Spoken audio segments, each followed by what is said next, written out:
So, gratitude lists. I really don't like them.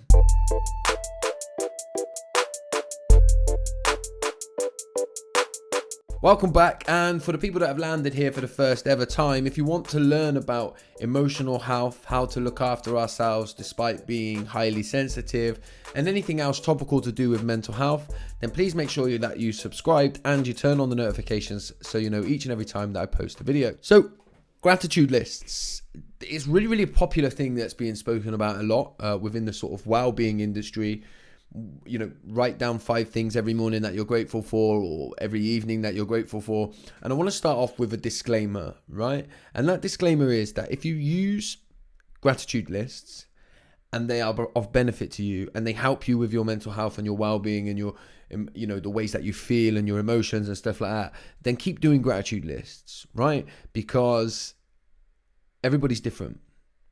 I just want to speak for the other side and anybody that might resonate with not liking gratitude lists, right? Because I don't like them. And by the way, just to stick on the disclaimer thing just for a second, if me talking about not liking them and not using them makes you feel defensive about using them, then maybe still watch the whole video, because it might be that you're using gratitude lists in the way that I sometimes have. It also might not be. All right, so I just want to be clear about that. The first time I was ever told about gratitude lists was when I first got sober. People would often say that I should write a gratitude list every day, right, to highlight and remember the things in my life that I've got to be grateful for. And I used to do them. And I used to write them down, and I've always known what I've got to be grateful for. I've always known the things in my life that I should be happy for. And I would write down this big long list, you know, my house, a bed to sleep in, my children, all of these different things, and I would finish writing them and I wouldn't feel any better about myself. And in fact, what I would have in front of me is a big guilt list. Here's all of these reasons why I should be grateful, and I still don't feel it. And I never really understood why. I thought maybe I have a problem with gratitude, right? And gratitude lists aren't enough to deal with that problem. But more recently, I've started to recognize what it is. My problem has never been a lack of gratitude. I've always been grateful for the things that I have. My problem has been about suppressed emotions. It's been about repressed memories and feelings from when I was a child, and growing up in an environment, or sort of growing up with the idea that difficult emotions are not to be felt. And so my problem has always lied not within not finding gratitude, not within not being grateful for what I do have, but not being able to spend any time with the difficult emotions and the feelings that I should be struggling with. And so writing gratitude lists doesn't help me with that. In fact, if I'm not careful, writing gratitude lists feeds into the very unhealthy coping mechanisms that I'd used all of my life.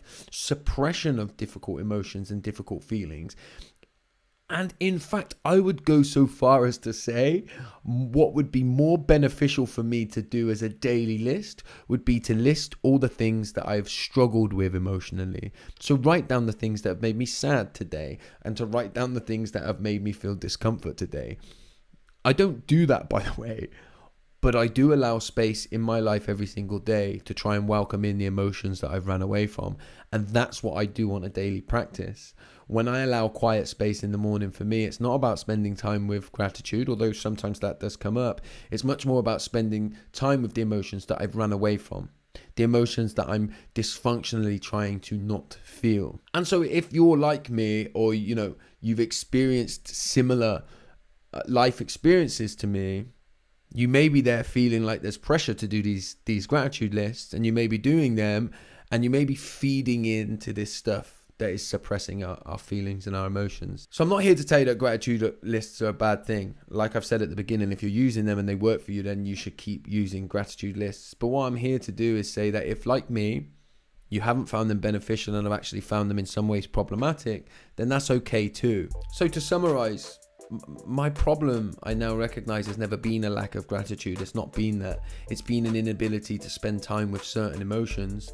And so either consciously or subconsciously, they get suppressed in me.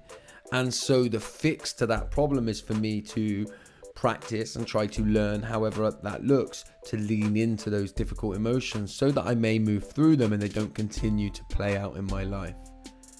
That's why gratitude lists currently in my life today, and this might change tomorrow, don't work. If you don't feel like gratitude list works for you, it doesn't mean that you're not doing well-being right. It doesn't mean that you're not grateful. It could just mean that they're not what you need as a result of what you've experienced. I hope this has been useful. As ever, if you've liked the video, please make sure that you've liked it, and I will see you again soon.